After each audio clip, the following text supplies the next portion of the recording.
ACB director general Shri KV Rajendranath Reddy గారి ఆదేశాలు అనుసరించి ఈరోజు ఈ ట్రాప్ నిర్వహించడం జరిగింది. విషయానికి వస్తే ఈ దర్శి పట్టణానికి చెందిన శేషం రమణయ్య అని చెప్పేసి ఇక్కడ అడ్వకేట్గా పనిచేస్తున్నారు. ఆయన తమ్ముడు చిన్న రమణయ్య వాళ్ళ ఫాదరు ఒక 2022లో ఒక మర్డర్ కేసులో నిందితులుగా ఉన్నారని చెప్పి వారి మీద ఒక కేసు దర్శి పోలీసు వారు నమోదు చేసి ఛార్జ్షీట్ కూడా ఫైల్ చేయడం జరిగింది.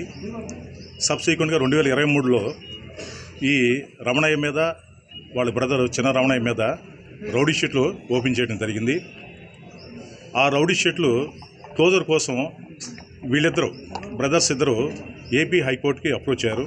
14/12/2023 వాళ్ళు హైకోర్టులో రిట్ పిటిషన్స్ ఫైల్ చేయడం జరిగింది.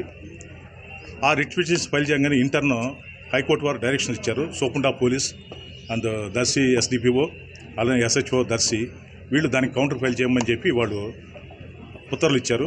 దాని ప్రకారం మన ప్రకాశం జిల్లా ఎస్పీ గారి దగ్గర నుంచి మన ఈ ఎస్ఐ గారికి డి రామకృష్ణ గారికి ఆ కౌంటర్ ఫైల్ చేయమని ఇన్స్ట్రక్షన్స్ కూడా రావడం జరిగింది.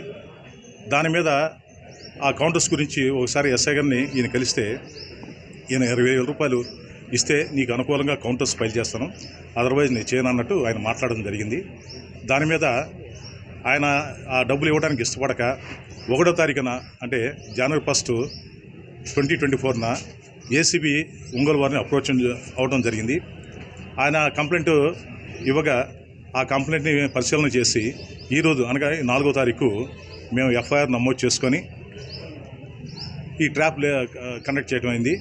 ఈ ట్రాప్ అతను కంప్లైంట్ మళ్ళీ వచ్చేసి ఎస్ఐని కలిసినప్పుడు డబ్బులు తెచ్చామని చెప్పేసి అడిగి ఆ డబ్బులు తీసుకోవడం జరిగింది. అతను లెఫ్ట్ సైడ్ ప్యాంట్ పాకెట్లో కూడా పెట్టుకొని ఉన్నాడు. తర్వాత మేము వచ్చేసి అతన్ని ట్రాప్ చేసి పట్టుకోవడం జరిగింది. ఆ పట్టుకున్నప్పుడు కూడా అతని దగ్గర నుంచి రికవర్ చేయడం, అతని చేతులు కలిగిస్తే ఆ రంగు మారటం ఇవన్నీ జరిగినాయి. దీనికి సంబంధించిన ఫైల్ కూడా మేము సీజ్ చేయడం జరిగింది. సరే, ఏదైనా మేము పబ్లిక్ అప్పీల్ చేసేదంటే ఎవరైనా అధికారులు పబ్లిక్ని వాళ్ళ పని కోసం లంచం అడిగినట్లయితే 14400కి కాల్ చేస్తే మీ యొక్క విషయాలన్నీ గోప్యంగా ఉంటాయి. మీ యొక్క పేర్లు కానీ ఇవన్నీ బయటికి రావు. లంచగొండే అధికారుల మీద తగిన చర్య తీసుకోవడం కూడా అవకాశం ఉంటుందని చెప్పి నేను పబ్లిక్ అప్పీల్ చేసుకుంటున్నాను.